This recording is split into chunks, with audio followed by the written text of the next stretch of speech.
The bride entered the chapel in chains, shackles that had bound her not just physically, but emotionally for years.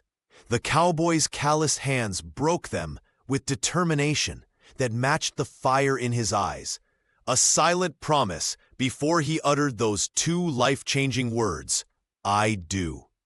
Before we begin, make sure to subscribe to the channel and comment where you're watching from. Eleanor Whitfield stumbled forward, the iron shackles biting into her wrists as she was marched down the chapel aisle. The weight of the chains was nothing compared to the burden of what awaited her at the altar. Judge Horace Lattimore stood there, his thin lips curved into what might have passed for a smile, if not for the cold calculation in his eyes. The townsfolk of Santa Veronica filled the pews, their faces a mixture of pity, morbid curiosity, and fear. No one dared oppose the judge. "Proceed," Lattimore commanded the trembling preacher, who clutched his Bible as if it might shield him from the wrongness of this ceremony. Eleanor raised her chin, refusing to show weakness despite her circumstances. Her family's ranch, her inheritance and livelihood, hung in the balance. The judge had made it clear: marriage or destitution. The young woman's eyes darted around the chapel, searching for her brother Jonas, but he was nowhere to be seen. "This isn't a wedding," a deep voice called from the back of the chapel. "It's a sentence." The congregation turned as one to see Cole Stratton standing in the doorway, sunlight silhouetting his tall frame. The cowboy's weathered face was set in determination as he strode forward, boots echoing against the wooden floor. "You have no place here, Stratton," Judge Lattimore snarled. "Sheriff, remove this man." Sheriff Burke McKinnon hesitated, his hand hovering near his holster. The lawman's conflicted expression revealed his inner struggle between duty and conscience. Cole ignored them both, his focus entirely on Eleanor. "No woman should be forced to the altar," he said, reaching into his pocket to produce a small brass key. Gasps rippled through the chapel as the ranch hand knelt before Eleanor and unlocked her shackles. The iron restraints fell to the floor with a clatter that seemed to echo the breaking of Lattimore's control. "What do you think you're doing?" the judge demanded, his face flushing with rage. "Something that should have been done long ago," Cole replied, rising to his full height. He turned to face the congregation. "This town has lived under fear for too long. I won't stand by while a good woman is chained like a criminal." He gently took Eleanor's hand, his calloused palm against her softer one. "Miss Whitfield deserves to choose her own path. If she wants to marry, it should be for love, not coercion." Eleanor stared at this man she barely knew, this cowboy who had just defied the most powerful person in Santa Veronica for her sake. Her wrists still bore the red marks of captivity, but for the first time in weeks, she felt something unexpected bloom in her chest: hope. The townsfolk watched in stunned silence, witnessing the unthinkable, someone standing against the judge and his iron rule. In that moment, something shifted in Santa Veronica, like the first crack in a dam that had held back too much for too long. The day after the chapel incident, Santa Veronica buzzed with whispers that darted between buildings like tumbleweeds. In the Silver Spur Saloon, men hunched over whiskey glasses, voices dropping whenever the swinging doors creaked open. Women exchanged meaningful glances at the general store, their shopping baskets forgotten, as they dissected every moment of Eleanor Whitfield's almost wedding. "Never seen anything like it," muttered a weathered rancher, his calloused fingers tracing the rim of his glass. Stratton just walked right in and unlocked those chains like he was opening a garden gate. Sheriff Burke McKinnon pushed through the saloon doors, his badge catching the afternoon light. The lawman's presence immediately silenced the room. He ordered a drink and surveyed the patrons with weary eyes, knowing full well his position had become precarious. The judge controlled the courthouse, but the people controlled the town, and right now, those people were divided. "Sheriff," nodded the barkeep, sliding a glass across the polished wood. "Trouble brewing?" Burke shook his head slightly, just keeping the peace. But they both knew peace was in short supply. Outside, wilted wildflowers from the abandoned ceremony still littered the chapel steps, their sweet scent turning sour in the New Mexico heat. Children kicked the petals around, reenacting the dramatic scene with exaggerated gestures and giggles until their mothers called them away. At the far end of the saloon, Rosie Delgado tuned her guitar, her dark eyes missing nothing. The singer had watched Judge Lattimore's face contort with rage when Cole freed Eleanor. She'd seen which townspeople had gasped in horror and which had hidden smiles behind their hands. "You planning a song about yesterday's excitement?" asked a railroad surveyor, tipping his hat toward her. Rosie strummed a chord. "I only sing about things that are finished, mister. That story's just beginning." Later that evening, as Rosie took the stage, she noticed new faces among the crowd, men with clean hands and calculating eyes. Railroad men, turning their attention to Santa Veronica and its surrounding lands. They whispered among themselves, occasionally glancing at maps spread discreetly on their table. Sheriff McKinnon noticed them too. He drained his glass and stepped outside, torn between reporting to the judge and warning the Whitfield Ranch. The cool evening air offered no clarity. Back inside, Rosie began a ballad about chains and freedom that made the room grow still. Her fingers moved deftly across the strings as she watched the reactions, noting who tapped along and who shifted uncomfortably. In this town, even music had become political, and she was carefully plotting her own course through the brewing storm. The silence between Cole Stratton and Eleanor Whitfield stretched taut as a fence wire during their journey back to the Whitfield Ranch. Dust, kicked up by their horses' hooves, coated their clothes, a physical reminder of the mess they'd found themselves in. Eleanor kept her chin high, but her white-knuckled grip on the reins betrayed her inner turmoil. "Your land sits right where they planned to lay those tracks," Cole finally said, nodding toward the distant survey markers that had appeared almost overnight. "Judge Lattimore knows it. That's why he's so determined." Eleanor's jaw tightened. "I won't be traded like cattle at auction, not for land or legacy or anything else." The ranch house came into view, weathered but proud against the New Mexico sky. For generations, Whitfields had worked this soil, and now it all rested on Eleanor's shoulders that had nearly been forced to bear the weight of unwanted vows. Inside, Jonas Whitfield paced the floor, his boyish face lighting up at their arrival. "You're back! I heard what happened at the chapel. The whole town's talking about it." His enthusiasm dimmed when he noticed the tension between them. "What happens now?" "We protect what's ours," Eleanor answered, removing her riding gloves. Cole leaned against the doorframe, hat in hand. "The judge won't let this go. He's got the sheriff leaning his way, and half the town afraid to cross him." "But we have the deed," Jonas insisted, his inexperience showing. "He can't just take our land." "Deeds can be challenged, lost, or rewritten," the cowboy replied, "especially when the law's in someone's pocket." Eleanor moved to the window, watching as the sun cast long shadows across their property.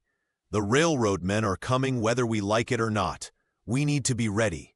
That night, Cole slept in the barn, unwilling to leave, but equally unwilling to get too comfortable. His entire life had been spent avoiding attachments, moving on when things got complicated.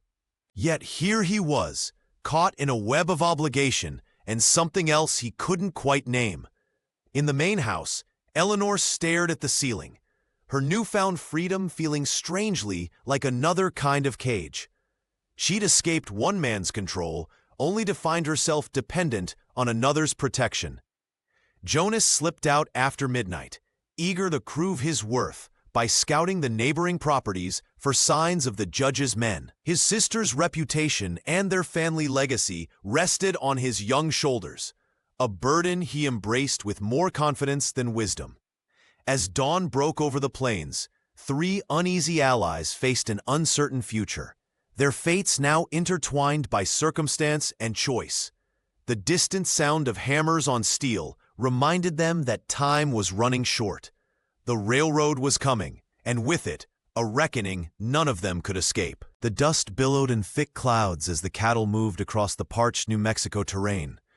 Eleanor Whitfield wiped her brow with a bandana, her eyes squinting against the harsh sun. This drive wasn't just about moving livestock. It represented everything she stood to lose. "Keep them tight on the left flank," Cole called out, his voice carrying over the lowing of the herd.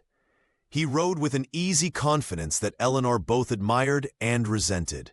3 days into the drive, and they'd barely exchanged more than necessary instructions. That night, as the campfire crackled under a canopy of stars, Eleanor caught Cole staring at her guidebook on cattle management. The cowboy quickly averted his gaze when she approached. "You can borrow it if you'd like," she offered, surprising herself with the gesture. "Wouldn't do me much good," he mumbled, poking at the fire with a stick. Eleanor studied him for a moment. "You can't read?" His silence was answer enough. The proud man who'd unlocked her shackles in the chapel suddenly seemed vulnerable in the firelight. "I could teach you," she said, softer now. "My father taught me and Jonas when we were young." Cole's expression shifted. "Why would you help me?" "Because we both need this drive to succeed," she replied pragmatically. "And because everyone deserves a chance to learn." Miles away in Santa Veronica, Rosie Delgado's voice filled the Silver Spur Saloon with a new ballad about freedom and chains. The song was thinly veiled. Everyone knew she sang of Eleanor and Cole's defiance against Judge Lattimore. Sheriff McKinnon stood at the back, his face unreadable as he listened. By the 4th night of the drive, Eleanor and Cole had established a routine. After the evening meal, she would trace letters in the dirt with a stick, and he would follow along, his calloused finger mimicking her movements. "You're a quick study," she remarked, genuinely impressed. "Had to be," he replied. "Out here, being slow gets you killed." Their conversation was interrupted by Jonas riding hard into camp, his horse lathered with sweat. "Judge's men," he panted, "about 3 miles back." Cole's hand instinctively moved to his firearm. "How many?" "4, maybe 5, the young man replied, dismounting. "They're not trying to hide their tracks." Eleanor felt ice in her veins. If they lost this herd, they'd lose everything. The ranch, their independence, their future. Judge Lattimore would have his victory without firing a single shot. "We push through the night," she decided, standing up. "There's a canyon ahead where we can funnel the cattle. They won't expect us to move in darkness." Cole nodded, a new respect in his eyes. "It's risky." "So is everything worth fighting for," Eleanor replied, already moving toward her horse. The distant whistle cut through the crisp morning air, causing Eleanor Whitfield to pause mid-stride as she crossed the yard. It was the first time anyone in Santa Veronica had heard the sound so clearly, iron and steam announcing the unstoppable march of progress. She shielded her eyes, gazing toward the eastern horizon, where dust clouds rose from the railroad construction. "They're making 3 miles a day now," Cole said, appearing beside her with a water bucket in hand. His face betrayed neither excitement nor concern, but Eleanor knew better. The railroad meant different things to different people. Opportunity for some, destruction for others. "And they'll be crossing our southern pasture by month's end," she replied, her voice steady, despite the anxiety building in her chest. The ranch had been her father's legacy. Now it stood directly in the path of the future. In town, the changes were already evident. New faces appeared daily. Surveyors with their instruments, laborers with calloused hands, and businessmen in pressed suits eyeing every vacant lot. The Silver Spur Saloon overflowed nightly, Rosie's songs barely audible above the rowdy newcomers. Judge Lattimore had taken to holding court on the saloon's porch, greeting each arrival personally. His smile grew broader with each handshake, each whispered conversation. The judge no longer simply wanted Eleanor's land. He wanted to control where the tracks would ultimately lead, where the station would stand, where fortunes would be made. "He's promising land he doesn't own," Jonas warned one evening as they ate dinner. Eleanor's brother had overheard conversations not meant for his ears. "He's telling the railroad men he can secure rights through the entire valley." Sheriff McKinnon's visits to the ranch became more frequent and uncomfortable. The lawman would remove his hat, twist it in his hands, and deliver thinly veiled warnings about respecting progress and not standing in the way of the greater good. "The town's changing, Miss Whitfield," he'd said during his last visit.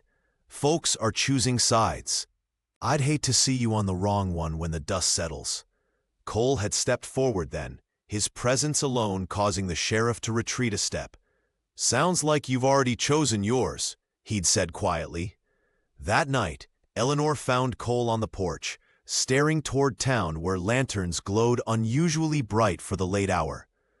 "I've seen towns die when the railroad passed them by," he said without turning. "And I've seen others torn apart when it came through." Eleanor joined him, their shoulders nearly touching. "And which will Santa Veronica be?"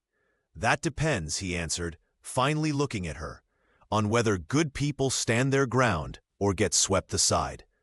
The distant whistle sounded again, closer now, a harbinger of the battle to come. The Silver Spur Saloon buzzed with the usual Friday night crowd, ranch hands spending their week's wages, railroad workers drowning their exhaustion, and locals seeking respite from the dusty monotony of Santa Veronica. Rosie Delgado took her place on the small wooden stage, the lamplight catching the sequins on her emerald dress as she nodded to the piano player. Her voice, sweet yet cutting as a well-honed blade, filled the smoky room. The first verses were familiar frontier ballads that had patrons tapping their boots against sawdust-covered floors. But when she launched into her third song, a newly penned ballad about a power-hungry vulture in a black robe, the saloon fell into a stunned silence. "The judge with hands of iron, heart cold as stone," she sang, "thinks a woman's freedom is his to own." Several men shifted uncomfortably on their stools.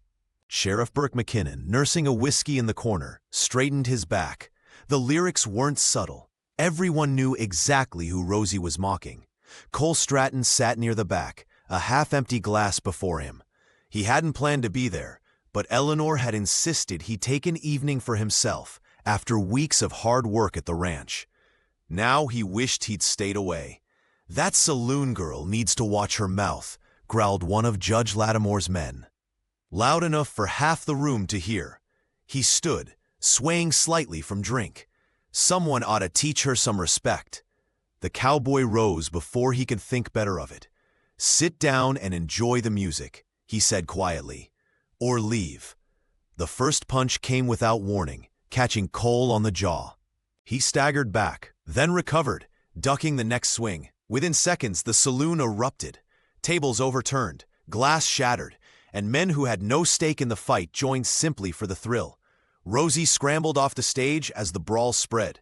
The sheriff made a half-hearted attempt to restore order before retreating outside, unwilling to choose sides. By the time it ended, Cole sported a split lip and bruised knuckles. The judge's man lay unconscious near the bar, and the saloon owner surveyed the damage with resignation. "You shouldn't have done that," Rosie whispered, pressing a damp cloth to Cole's face. "I can fight my own battles." "Seems like you're fighting mine," he replied, "and Eleanor's." The singer's eyes flickered with something complex: pride, fear, longing. "The railroad's bringing the first passenger car next month," she said. "I could be on it." Cole studied her face. But loyalty's a chain too, isn't it?" She glanced toward the door. "Word of this will reach the judge by morning. You've made yourself a target." "I already was." He stood, dropping coins on the counter for his drink. "We all are." Before we begin, make sure to subscribe to the channel and comment where you're watching from. The silver light of the moon spilled through the barn window as Eleanor Whitfield steadied her breathing. The weight of the revolver, unfamiliar but necessary in her hands. Her father's gun, a constant presence during his life, now served as her teacher in death. Every night for the past week, she had slipped away from the ranch house after Jonas retired, determined that no man would ever place shackles on her wrists again. "Wider stance," Cole instructed quietly, his shadow long against the barn wall. "And remember to breathe out as you squeeze, not before." Eleanor nodded, adjusting her posture before firing at the row of bottles Cole had arranged. The crack of the shot echoed, followed by the satisfying shatter of glass. A smile touched her lips. Her third hit tonight. "You're a quick study," he said, genuine admiration in his voice. "Necessity breeds competence," she replied, lowering the firearm carefully. Later that same week, Eleanor found Cole sitting alone by lamplight at the kitchen table, one of her novels open before him. His finger traced each word slowly, lips moving silently as he worked through the sentences. She watched from the doorway, suddenly understanding why he always declined to read contracts or notices posted in town. "My father believed reading wasn't necessary for working cattle," Cole explained when he finally noticed her presence, embarrassment coloring his features. "Never saw much use for it until you needed to understand what men like Judge Lattimore put in writing," Eleanor finished for him, sitting beside the cowboy. Without hesitation, she turned the page and began reading aloud, her voice soft but clear in the quiet kitchen. These moments, fragile as morning frost, began to accumulate between them. Eleanor teaching Cole to identify difficult words, Cole showing her how to properly saddle a horse for a quick getaway. During the small cattle drive to the north pasture, he stepped back and let her take command, nodding with approval as she directed Jonas and the other hands with newfound authority. "You've got a natural way with them," he told her afterward, referring to both the cattle and the men. Eleanor passed him her canteen, their fingers brushing. "And you've nearly finished Ivanhoe. We make a fair trade of knowledge." The threats from town grew with each passing day. Sheriff McKinnon rode by more frequently, his gaze lingering on the ranch house. Rosie sent word through a traveling peddler that Judge Lattimore had been meeting with railroad men behind closed doors. Yet in these quiet moments of learning, her with a gun, him with a book, they found something neither had expected, a partnership built on mutual respect rather than necessity.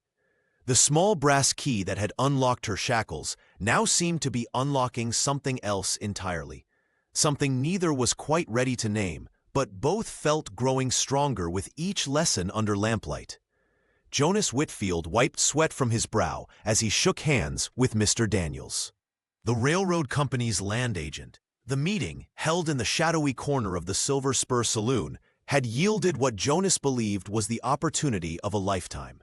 In exchange for allowing a spur line across the eastern corner of Whitfield land, the railroad would pay 3 times the going rate and guarantee water rights to the creek. "Your sister need never know until the papers are signed," Daniels said, sliding the contract across the table. "Sometimes it's easier to ask forgiveness than permission." Jonas nodded, pocketing the document. At 23, he was tired of living in Eleanor's shadow. This deal would prove his business acumen and secure their future without selling an acre. What his sister didn't understand was that fighting progress was futile. The railroad was coming whether they wanted it or not. Back at the ranch, Eleanor noticed her brother's furtive glances and hushed conversations whenever riders approached. Something had changed in Jonas's demeanor, a newfound confidence mingled with nervousness that set her on edge. "Have you seen Jonas acting strangely?" she asked Cole one evening as they mended fencing on the north pasture. Cole drove a post into the ground before answering. "He's been riding into town more than usual. Came back yesterday with mud on his boots, even though it hasn't rained in weeks." "Railroad mud," Eleanor said quietly, "from where they're laying track by the creek." That night, Cole spotted Jonas studying papers by lamplight in the barn. The young man hastily folded them when he noticed the cowboy approaching. "Just some figures for the cattle sale," Jonas explained, too quickly. Cole merely nodded, but his instincts told him otherwise. The younger Whitfield had always been transparent in his ambitions, but lately, secrecy clung to him like trail dust. What neither Cole nor Eleanor realized was that Judge Lattimore's clerk had already visited Daniels. The railroad contract contained a clause buried in legal language. If the Whitfields failed to deliver access by the specified date, they would forfeit not just payment, but a substantial penalty. The judge was counting on Eleanor's stubbornness and Jonas's inexperience to create the perfect trap. 2 days later, Surveyor stakes appeared along the eastern property line. Eleanor discovered them during her morning ride and pulled them up one by one, fury building with each stake. By the time she returned to the ranch house, her hands were blistered and her resolve hardened. "Someone's trying to claim our land," she announced, throwing the stakes onto the porch. Jonas paled but said nothing, his silence heavier than any confession. The shadow of betrayal stretched between them, unspoken but undeniable. Cole watched the siblings, sensing the fragile threads of family being tested. The judge's influence was spreading like poison, turning trust to suspicion and love to doubt. The stakes had never been higher. The horizon glowed an angry orange as the prairie fire devoured everything in its path. Eleanor Whitfield stood frozen on the porch, watching the wall of flames race toward the ranch her father had built with his own hands. The drought had turned the grasslands into kindling, and now all it took was a single spark, whether by accident or malice, to threaten everything. "Get the horses!" Cole shouted, already running toward the barn. His voice snapped Eleanor from her trance. She grabbed buckets while Cole and 3 ranch hands led the frightened animals to safety. The wind shifted suddenly, sending embers dancing through the air like fireflies from hell. One landed on the roof of the storage shed, igniting the dry wood instantly. Jonas appeared with wet blankets, his face streaked with soot as he worked alongside his sister to beat back the flames. "The north pasture!" Eleanor cried, pointing to where their cattle were grazing. Without hesitation, Cole mounted his horse and galloped toward the herd, disappearing into the smoke. For hours, they fought the relentless advance of fire with nothing but determination and desperation. Eleanor's hands blistered as she passed buckets in a human chain. The ranch hands dug fire breaks until their muscles screamed in protest. By nightfall, their clothes were soaked with sweat and their lungs raw from smoke. But the main house still stood. "Where's Jonas?" Eleanor asked, suddenly realizing her brother was nowhere to be seen. The young man had vanished during the chaos. Cole and Eleanor searched the property, calling his name into the darkness. They found him in the barn, not alone. 3 men huddled in the shadows, their faces familiar to Eleanor. Judge Lattimore's men. The truth hit her like a physical blow. While they had been fighting to save the ranch, Jonas had been harboring the enemy. "They were trapped by the fire," Jonas stammered, his eyes pleading.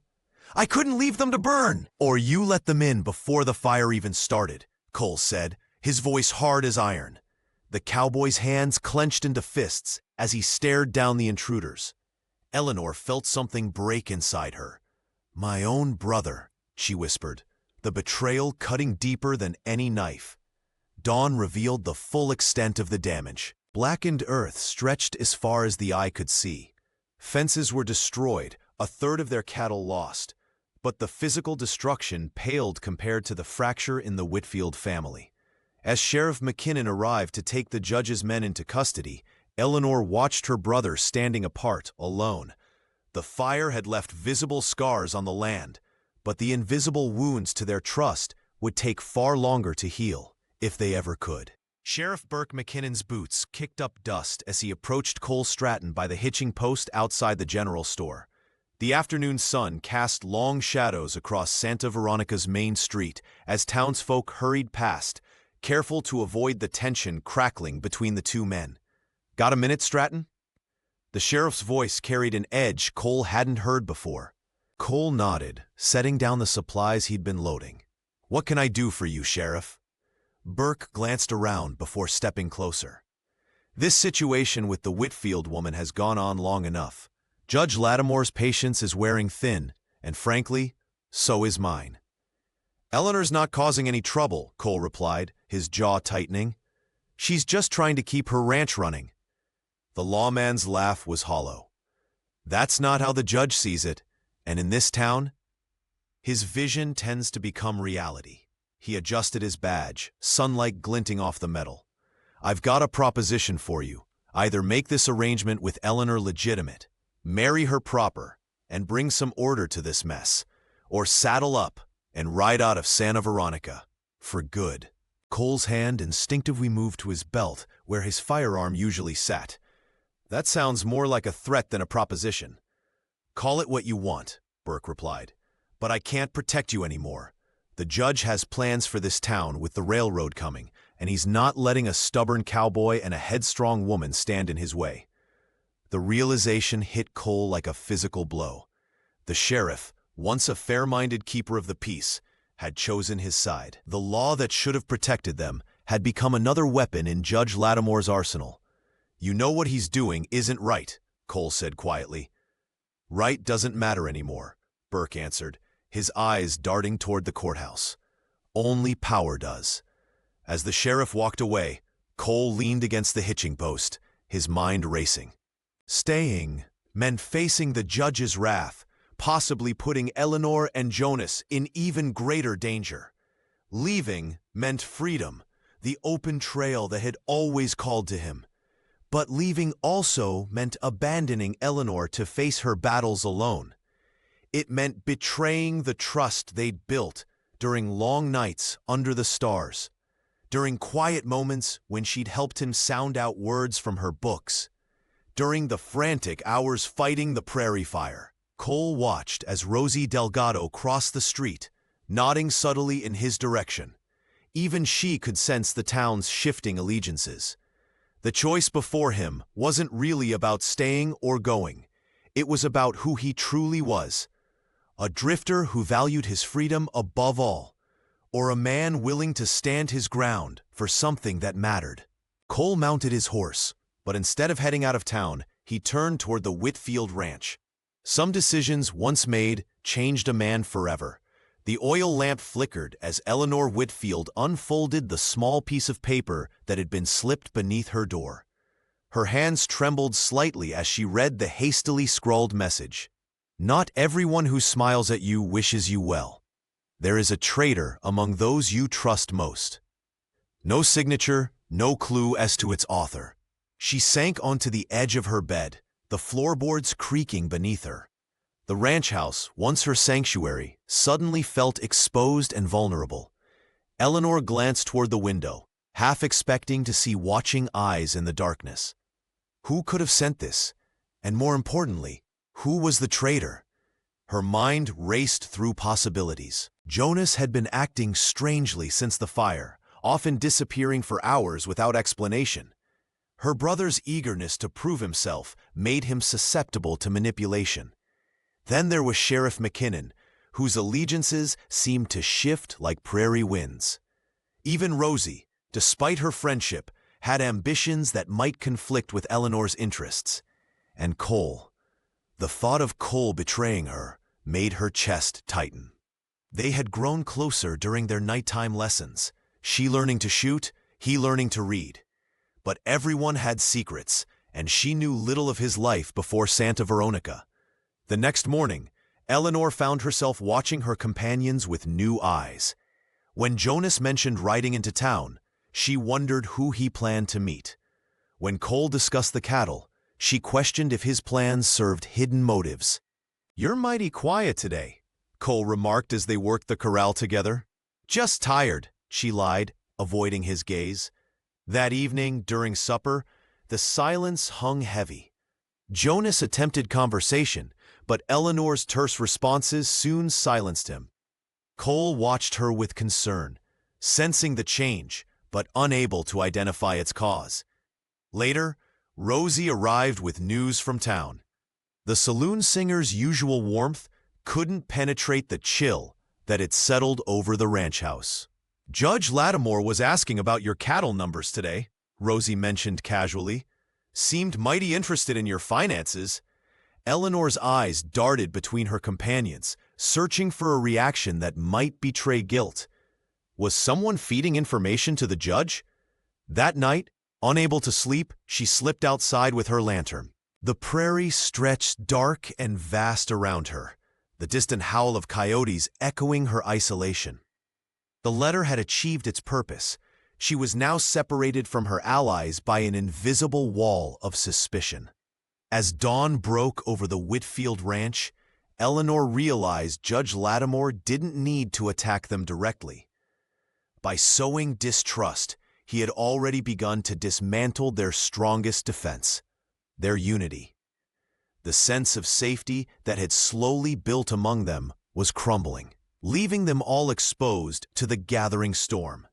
The auctioneer's gavel struck the wooden block with finality, as another lot of cattle found a new owner. Eleanor Whitfield sat rigid in her seat, calculating figures in her head as the Whitfield Ranch's future hung in the balance.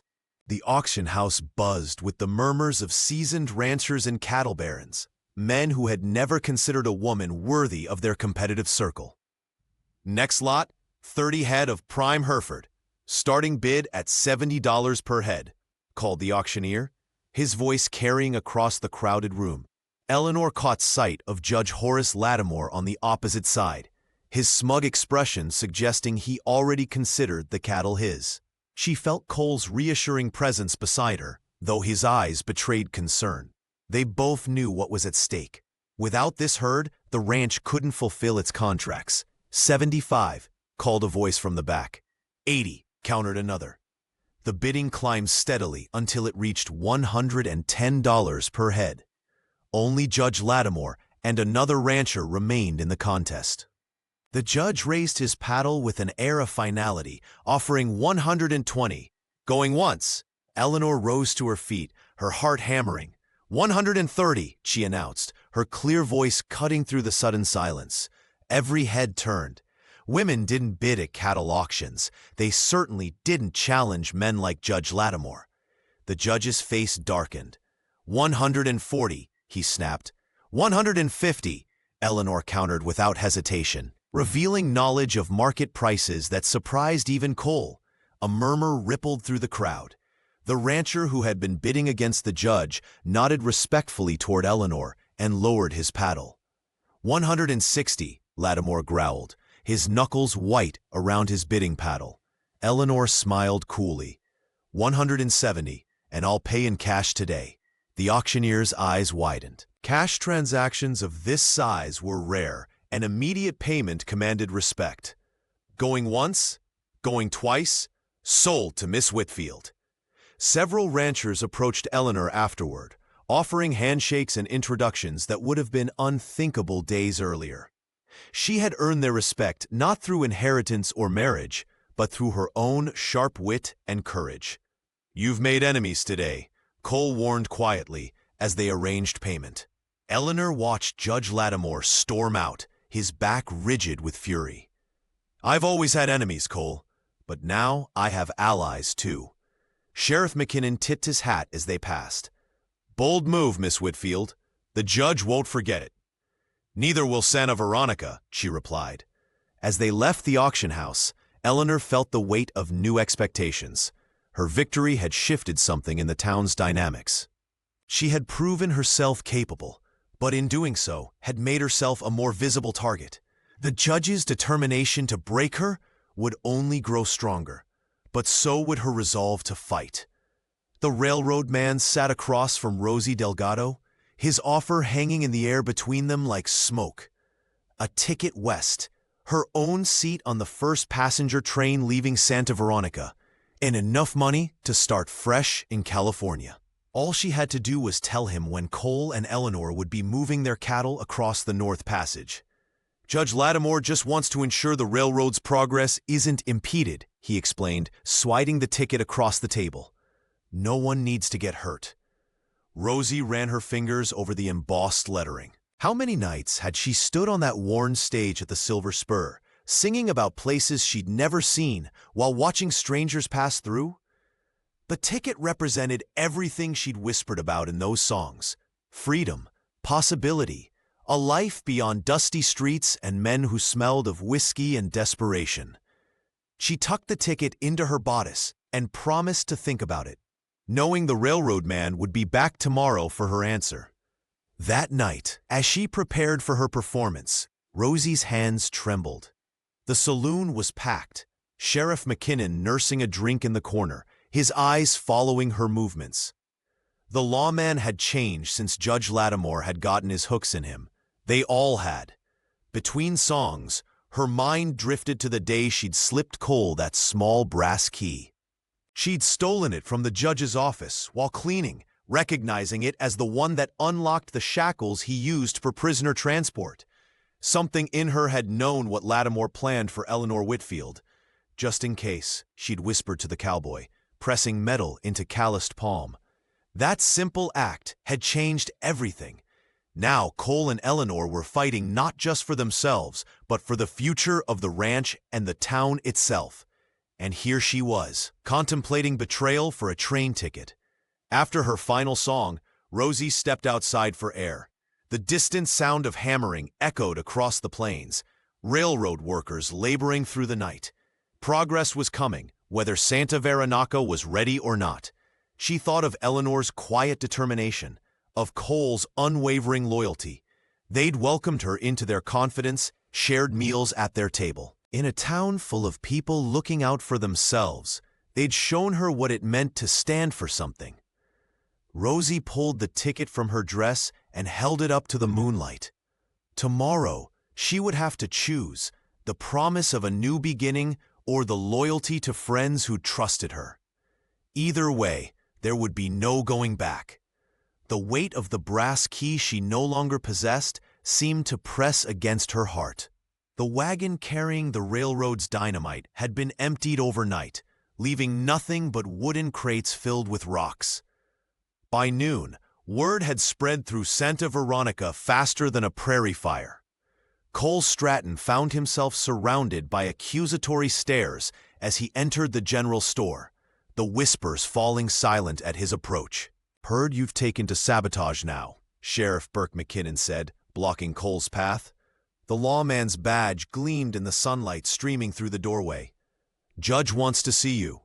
"I didn't take anything," Cole replied, his voice steady despite the anger bubbling beneath. He knew exactly what this was, another of Judge Lattimore's schemes. At the courthouse, Horace Lattimore sat behind his massive oak desk, a satisfied smile playing at the corners of his mouth. "Stratton, quite the coincidence that the dynamite disappears just as you've been speaking against the railroad's chosen route." "Not a coincidence at all," Cole answered. "Just convenient for you." The judge's smile vanished. "3 witnesses place you near the storage shed last night. 3 of your men, I'd wager." Eleanor Whitfield burst through the door, her cheeks flushed from riding hard across town. "This is absurd," she declared. "Cole was at the ranch all evening. We were repairing fences until well after dark." The judge waved dismissively. A woman protecting her interests. Hardly compelling evidence. Outside, a crowd had gathered. Cole could see faces pressed against the courthouse windows, some curious, others already convinced of his guilt. The atmosphere in town had shifted dangerously. What had been whispers of support for him and Eleanor now turned to fear and suspicion. "You have until sundown tomorrow to return what you stole," the judge announced, "or Sheriff McKinnon will have no choice but to arrest you." As they rode back to the Whitfield ranch, Eleanor's hands gripped the reins so tightly her knuckles whitened. "We need to find that dynamite. And the real thief," Cole added. "Someone's trying to frame me."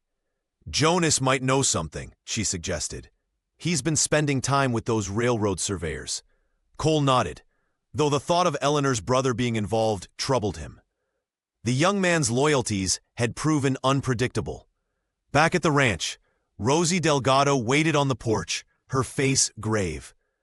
"They're saying terrible things in town," the singer warned. "Judge has everyone believing you're planning to blow up the railroad bridge."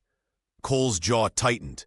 With each passing hour, the noose around his neck seemed to draw tighter. If he couldn't clear his name by tomorrow, he'd lose more than his reputation. He might lose his freedom, or worse. "We need to start searching," he said grimly. "And pray we find those explosives before someone else puts them to use."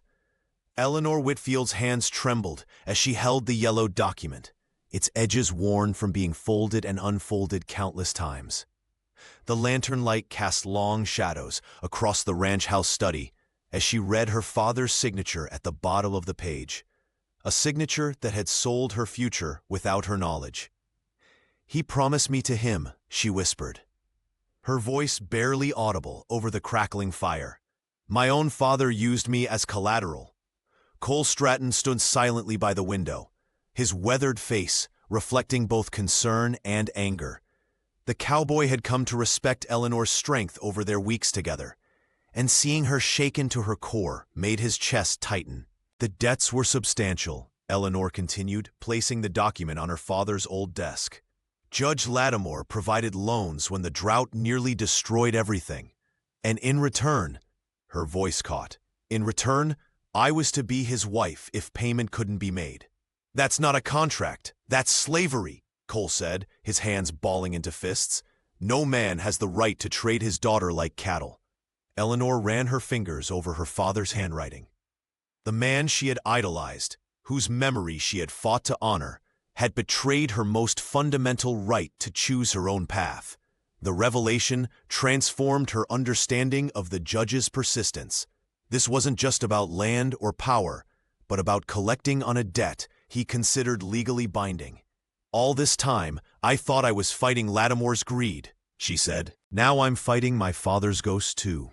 Outside, the wind picked up, rattling the windows of the ranch house.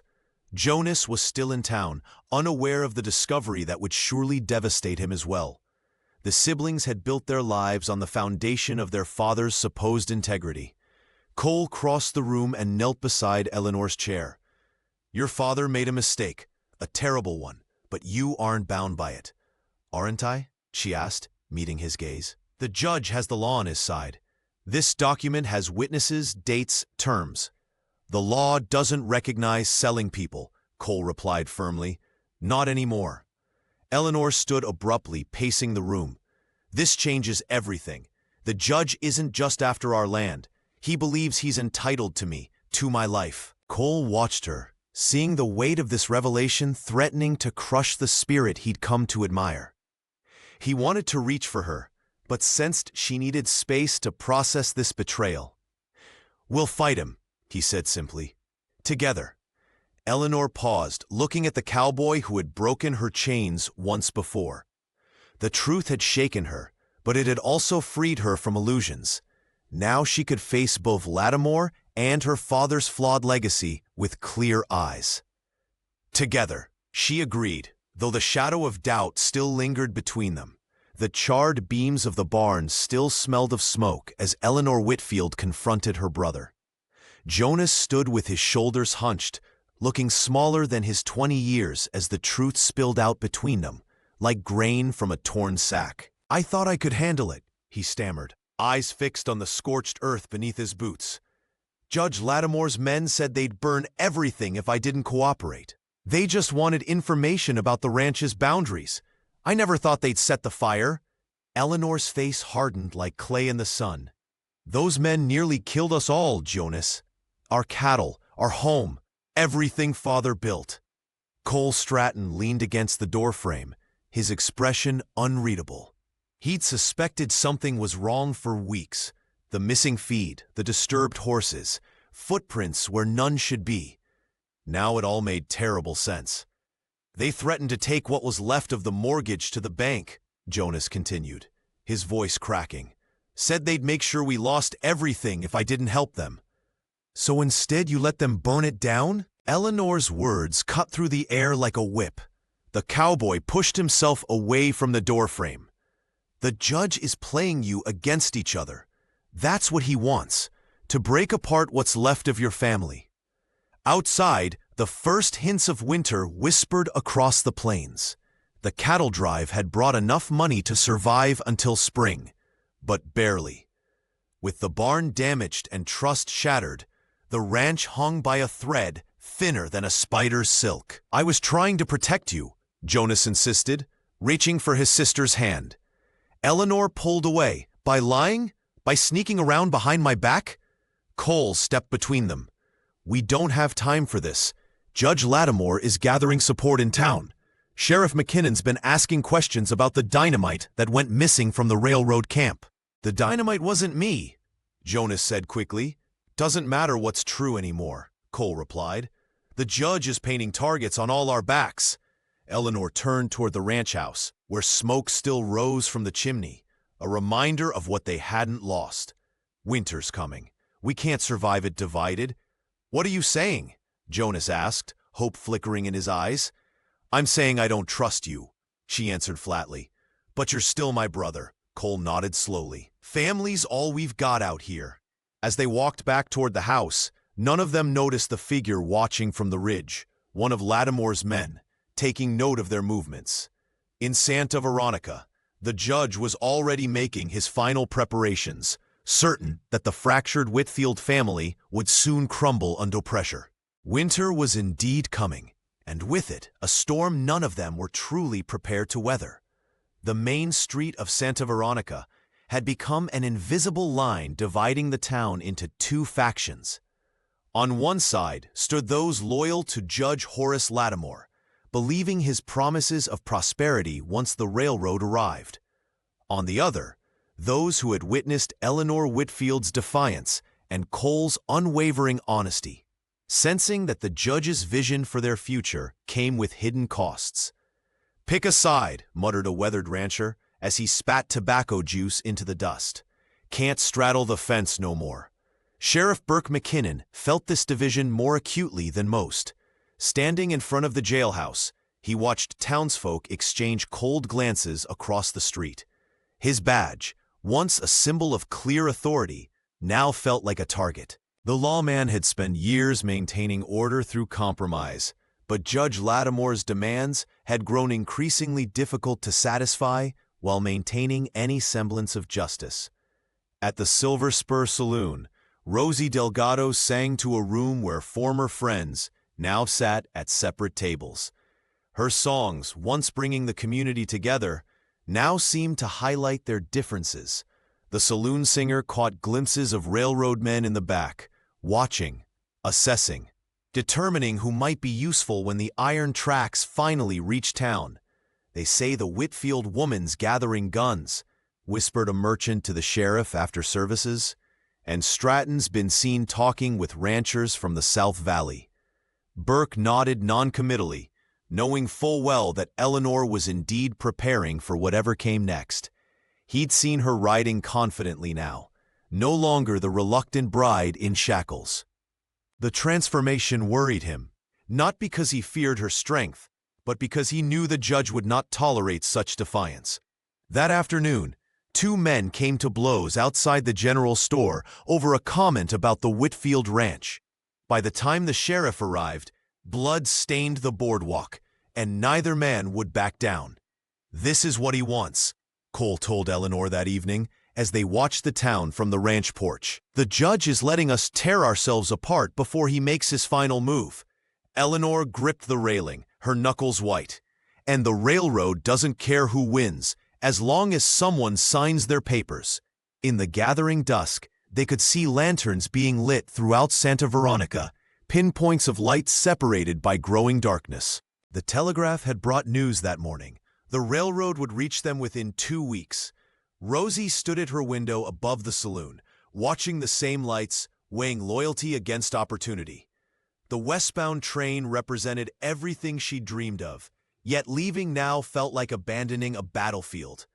The frontier town that had survived drought, bandits, and harsh winters now faced its greatest threat from within. As night fell completely, no one in Santa Veronica slept soundly.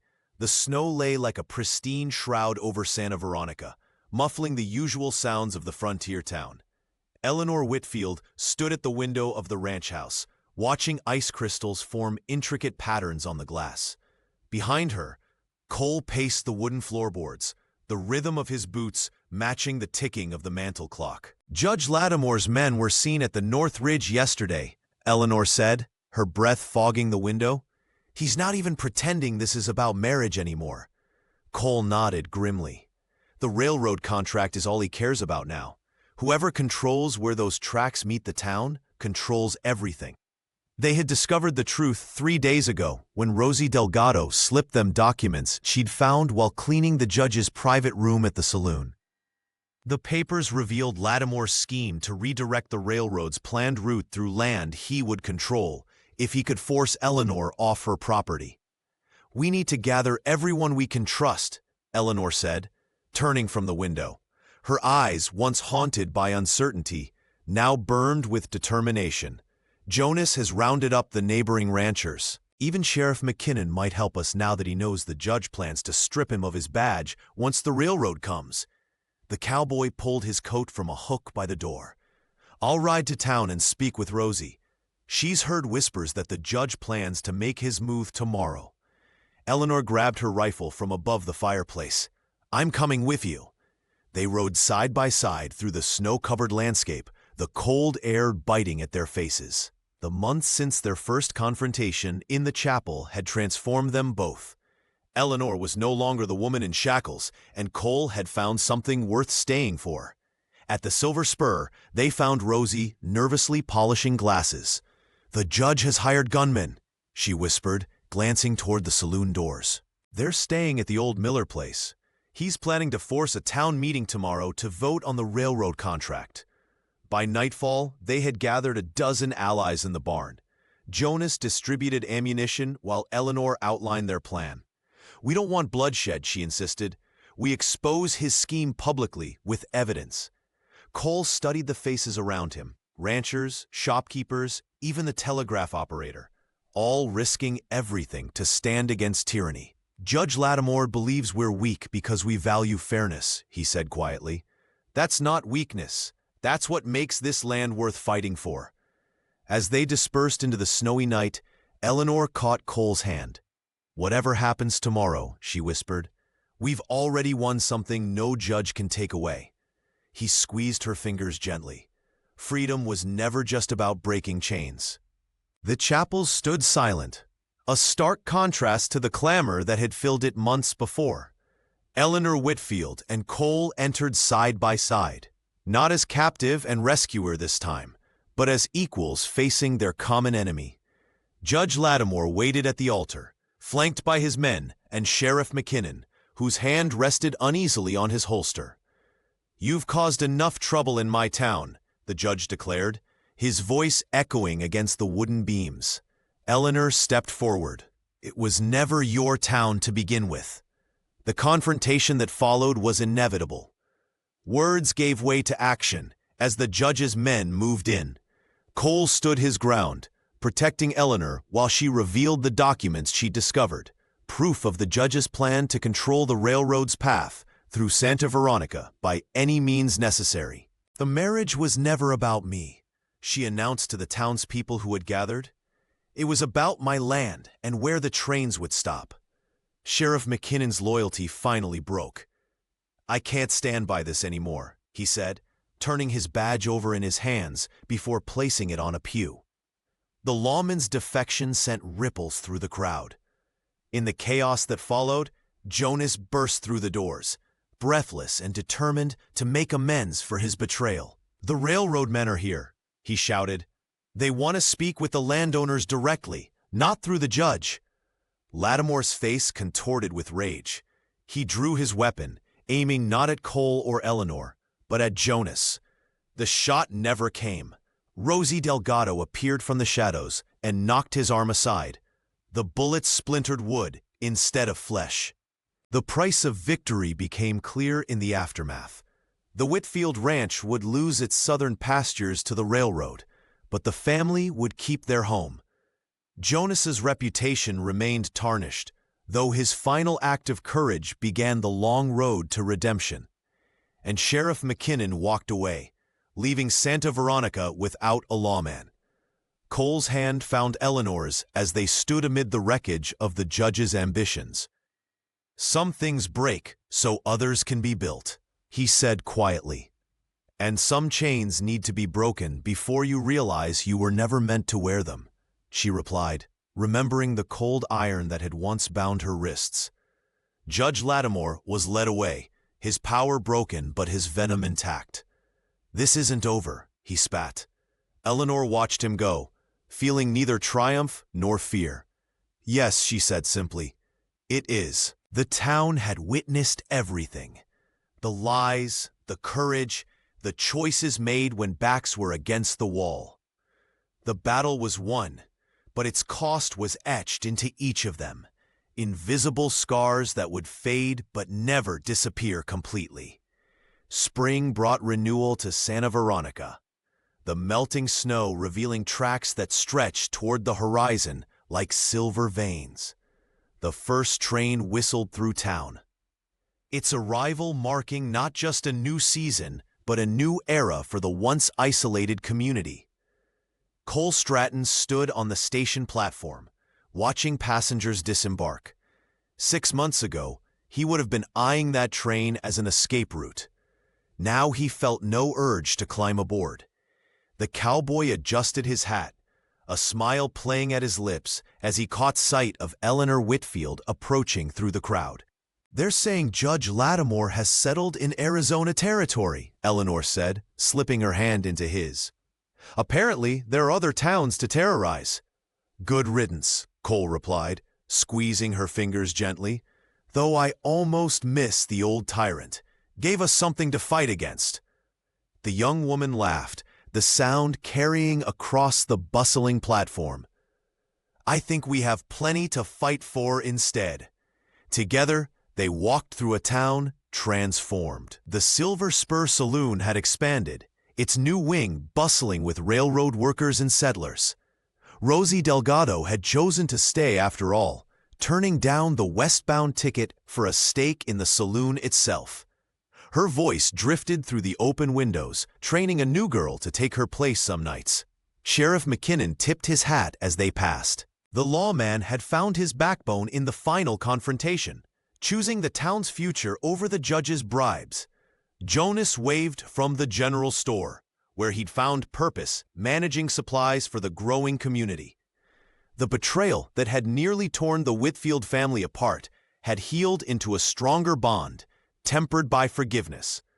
"I never thought I'd willingly return here," Eleanor murmured as they approached the chapel. Its weathered doors standing open in the spring breeze, Cole paused at the threshold, remembering shackles and threats, a brass key and a desperate gamble.